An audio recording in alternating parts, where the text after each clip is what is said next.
시청자 여러분 반갑습니다. AI 아나운서 로아가 전하는 딜라이브 AI 위클리 경기입니다. 첫 번째 소식입니다. 지난 2년 동안 공전하던 경기도경제과학진흥원의 파주 이전이 본격화됩니다. 김동연 경기도지사가 경기도 산하 공공기관 이전 계획에 대한 명확한 입장을 밝혔기 때문입니다. 하지만 임대 형식으로 일부 조직만 이전이 추진된다고 하는데요. 기대와 우려가 교차하고 있습니다. 전병천 기자입니다. 지난 11일 김동연 도지사가 공공기관 신설과 이전 등의 내용을 담은 경기북부 대개조 프로젝트를 발표했습니다. 경기북부 특별자치도 설치가 정부의 비협조로 지지부진한 만큼 경기북부 지역의 행정 인프라를 구축해 지역 간 균형 발전에 속도를 내겠다는 취지입니다. 우선 내년에 경기도 경제과학진흥원의 파주 이전을 마무리한다는 계획입니다. 또한 김동연 지사는 청사 신축 등으로 이전이 지연될 경우 주요 핵심 부서를 우선적으로 이전하겠다며 경과안의 신속 이전을 약속했습니다. 이전 과정에서 신축이나 부지 문제로 원활하지 못한 경우가 있습니다. 이런 경우는 우선 임차를 해서라도 기관장과 경영본부 등 주요 핵심 부서부터 이전하도록 하겠습니다. 이와 관련해 파주 지역에서는 기대와 우려가 교차하고 있습니다. 오랜 수건 사업의 해결은 환영하지만 내년을 불과 몇 개월 앞두고 일부 조직의 우선 이전이라는 방향성만 제기된 상황에서 완전한 이전까지는 넘어야 할 산이 많기 때문입니다. 지역 주민들은 이번 경기도의 발표를 크게 환영하고 있는 상황입니다. 다만 2025년 경과원의 파주 임차 이전보다 중요한 향후 경과원 신축 이전 청사 설계 및 건립 예산 등을 경기도의 발표대로 잘 지켜지는지 추후 경과를 보고 한편 파주시는 경과원의 바이오 센터가 이전할 경우 파주 메디컬 클러스터에 유치할 바이오 기업들과의 시너지 효과가 상당할 것으로 기대하고 있습니다. 딜라이브 뉴스 전병천입니다. 양주 회암사지 박물관에서 기획 전시가 열립니다. 고려부터 조선까지 우리나라 역사의 중심에 있었던 회암사의 가치를 재조명하는 데 초점을 맞췄습니다. 박영찬 기자입니다. 순백의 여백 위로 올곧게 쓰인 글자들이 빼곡하게 적혀 있습니다.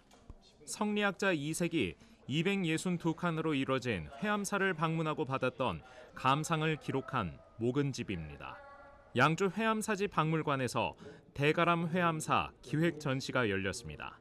불교를 숭상했던 고려와 달리 유교를 높이고 불교를 억압했던 조선시대 때 회암사의 역사적 가치를 재조명하는 데 초점을 맞췄습니다. 고려 말기에 성리학을 소개했지만 불교에 대한 애정이 깊었던 이색이 당대 최대 규모를 자랑했던 사찰 회암사를 돌아본 소감을 글로 써낸 천보산 회암사 수조기를 테마로 회암사와 관련된 유물이 한자리에 모였습니다. 이색의 목은집은 숭유 억불의 조선시대에도 흔들리지 않았던 불교의 위상과 회암사의 역사적 가치를 담은 소중한 유산으로 꼽힙니다. 고려 말기부터 조선시대까지 대가람의 지위를 유지했던 회암사의 역사적 가치를 전하기 위해 기획됐습니다. 그리고 양주 회암사지는 유네스코 세계유산 잠정 목록에 등재될 정도로 중요한 유적입니다. 고려시대 대학자이신 목은 이색 선생님께서 당시에 회암사의 전경을 자세하게 기록했기 때문에 천보산 회암사 수조기의 내용과 그리고 가치를 관람객 여러분들께 소개할 계획으로 있습니다. 대가람 회암사 전시는 내년 2월까지 운영됩니다. 딜라이브 뉴스 박영찬입니다. 나들이 하기 좋은 선선한 가을 날씨가 시작됐는데요.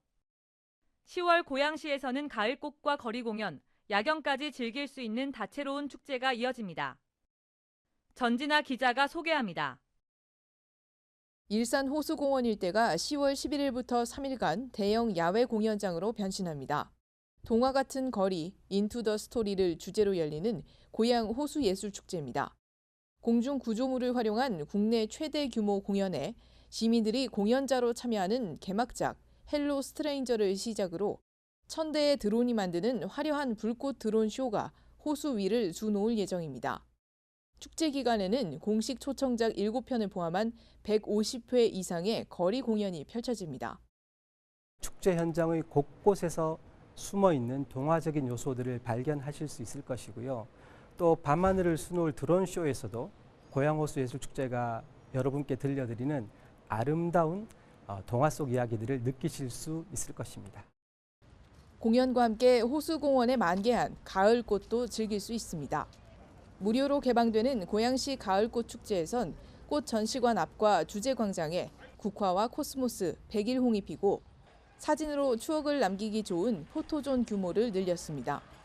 화훼 소비 촉진을 위해 플라워 마켓 24곳도 호수공원 곳곳에 운영합니다.